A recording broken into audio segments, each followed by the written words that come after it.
Okay, so you want to get smart, fast, without wading through tons of text. That's the idea. Good, because today we're doing a deep dive into something called confirmation bias. Mm-hmm.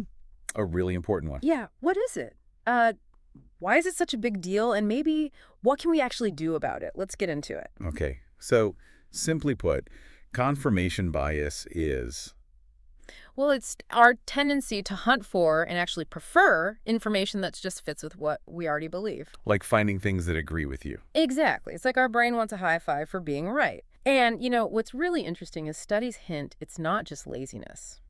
Oh, Yeah, our brains apparently get a little dopamine hit when we find confirming info. It actually feels rewarding. huh. Rewarding to agree with yourself. Hmm. Okay, give me an example. Make it concrete. Sure. Think about someone who's totally sold on electric cars being the only future. Okay. They'll probably click on every single article, praising the green benefits, the cool tech. But they might just scroll right past pieces that talk about battery issues or the grid problems or maybe even other green tech. At selective vision. That's classic confirmation bias in action. Yeah, got it.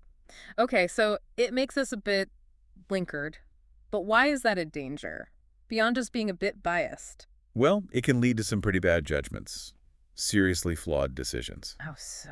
Because if we only look for evidence that backs up our first idea, our initial hunch, well, we can completely miss vital information, stuff that tells a totally different story. Like in business or investing. Exactly.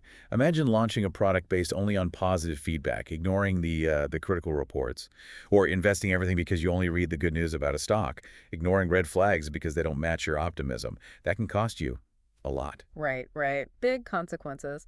And this isn't just personal finance or business strategy, is it? Politics feels like ground zero for this. Oh, absolutely. Politics is a prime example. People tend to gravitate towards news channels, websites, It's commentators. ones they already agree with. Precisely. They soak up information that aligns with their party or ideology, and they're, let's say, very quick to dismiss anything challenging it. Often without even thinking about where the information comes from. Often, yeah. Source credibility can go out the window if the message feels right. Yeah. It just reinforces the bubble. Okay, so speaking of related ideas, what about belief perseverance? Is that the same thing? Similar, but not quite the same. Belief perseverance is more like digging your heels in, sticking to your beliefs, even when you see solid proof you're wrong. Stubbornness, basically. Kind of, yeah. Confirmation bias is more about the input stage, how we gather and filter information in the first place. Okay. And then there's motivated reasoning. It's kind of like twisting the information, processing it in a way that leads you to the conclusion you wanted all along. Ah, okay. So we filter the info coming in, then we might twist it, and then we refuse to let go, even if proven wrong. Not ideal. Not a recipe for objective thinking, though. So what do we do? How can we, dial this down a bit? The main thing is conscious effort. Actively look for different viewpoints, The ones you instinctively disagree with? especially those. Yeah. And question your own assumptions. Ask yourself, why do I believe this? Could I be wrong?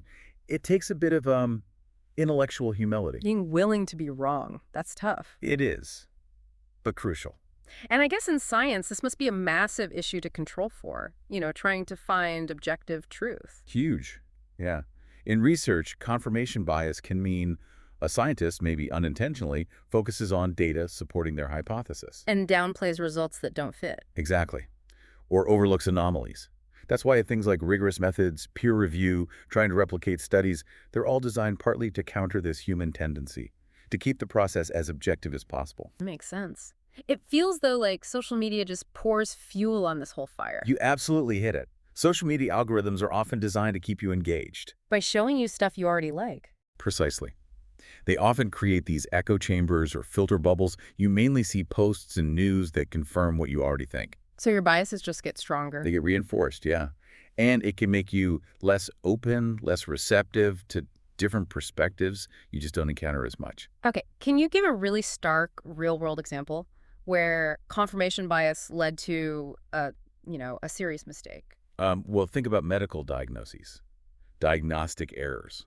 Oh, wow. If a doctor forms an initial idea about what's wrong with a patient, Their first hunch. right, they might then, again, unconsciously focus on the symptoms that fit that initial diagnosis. They might pay less attention to or explain away clues that point to something else entirely. And the result could be? You could be delayed treatment Yeah. or the wrong treatment altogether. with potentially very serious, even tragic consequences. Wow, that really brings it home. Okay, so let's try and wrap this up. Confirmation bias. It's this powerful, often unconscious pull towards information that just confirms what we already think. Yep, it's baked in. And it touches basically everything: our personal choices, investing, politics, even science. Across the board. Social media can crank it up, make it worse, Definitely amplifies it. but we can push back by deliberately seeking out other views, questioning ourselves, being a bit humble. Exactly. Just knowing about the bias, recognizing that tendency in ourselves, that's the essential first step toward making clearer, more balanced judgments. This has been super helpful, really clarifies things. Glad to hear it. So, for everyone listening, here's something to chew on. Given that we all have this tendency, this confirmation bias, what's one area, just one, in your life where you might really benefit from actively seeking out opposing views? Worth thinking about.